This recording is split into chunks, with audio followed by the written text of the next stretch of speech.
নামাজের ৬০টি মাসআলা।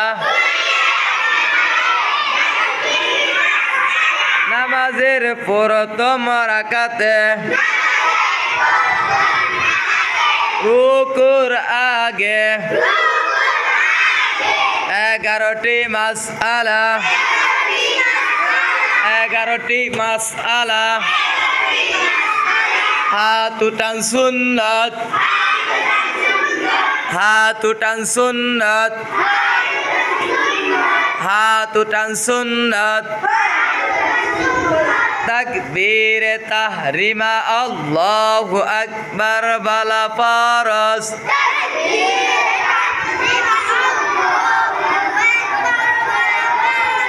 হাত বাঁধা মেয়েদের জন্য হাত রাখা সুন্নাত।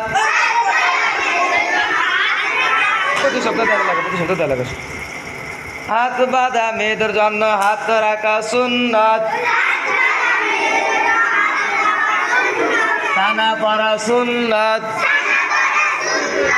আউযু বিল্লাহ পড়া সুন্নাত। বিসমিল্লাহ পড়া সুন্নাত।